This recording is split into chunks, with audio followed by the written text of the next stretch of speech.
سامعین کرام، ان سے گفتگو جاری رہے گی، لیکن اس سے پہلے کہ ہم ایک بریک لیں، آپ سنیے یہ نشید۔ نئی دہلی کے زیر انتظام کشمیر میں کچھ نوجوانوں نے، جو اپنے آپ کو اسلام پسند کہلاتے ہیں، اس شعور زدہ خطے میں نوجوان نسل کو اسلامی تعلیمات کی طرف راغب کرانے کے لیے اپنی نوعیت کا پہلا آن لائن ریڈیو قائم کر دیا ہے۔ ریڈیو صوت الاسلام کے بانی محمد عامر کا اصرار ہے کہ بھارت کے زیر انتظام کشمیر کے نوجوانوں کے لیے یہ ریڈیو نہ صرف تفریح کا عمدہ ذریعہ بن سکتا ہے، بلکہ وہ اس کی بدولت اللہ کے احکامات اور اس کے پیغمبر کی تعلیمات سے بھی بخوبی متعارف ہوں گے۔ ہمارے نوجوان کے پاس کوئی ایسا متبادل نہیں تھا کہ وہ حلال طریقے سے اپنے آپ کو انٹرٹین کراتا، اور ہمارے ذہن میں یہ بات سوچ گئی کہ بھئی ہم ایسے ریڈیو کی بنیاد رکھیں جہاں ایک تو نوجوان کو انٹرٹین بھی کرایا جائے، اور اللہ اور اس کے رسول صلی اللہ علیہ وسلم کا صحیح پیغام بھی عوام الناس تک، اور بالخصوص عوام الناس، بالعموم عوام الناس اور بالخصوص نوجوانان قوم و ملت تک پہنچائی جائے۔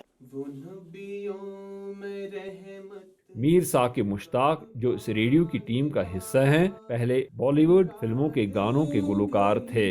لیکن انہوں نے مشہور پاکستانی نعت خواں جنید جمشید سے متاثر ہو کر اپنا راستہ تبدیل کیا اور فلمی گانوں کی بجائے اسلامی نشید اور نعت بولنا شروع کیے۔ جنید جمشید ایک پاپ سنگر جو تھے، انہوں نے بھی میوزک چھوڑا، اور بہت سارے کینیڈین آرٹسٹ تھے، انہوں نے بھی میوزک چھوڑا۔ تو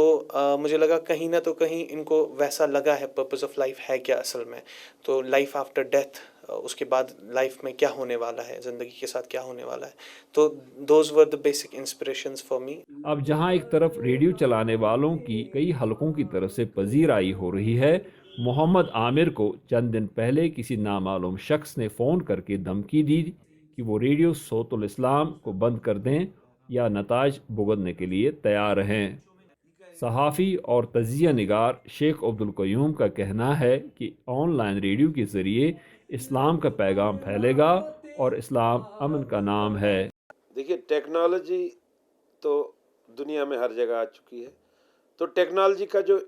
انویژن ہے اٹ کی ناٹ بی اسٹاپڈ، تو there is nothing unusual, there is nothing dangerous about it, because all religions are for peace, this is not a tool which will be use for terrorism اور radicalization. I think جتنا آپ کسی کو مذہب زیادہ پڑھائیں گے، he should become more tolerant. اب دیکھنا یہ ہوگا کہ یہ نوجوان اس ریڈیو کے ذریعے سے کیا تبدیلی لا سکتے ہیں اور کس حد تک اپنے مقصد میں کامیاب ہو سکتے ہیں۔ سری نگر سے وائس آف امریکہ کے لیے زبیر ڈار کے ساتھ میں یوسف جمیل۔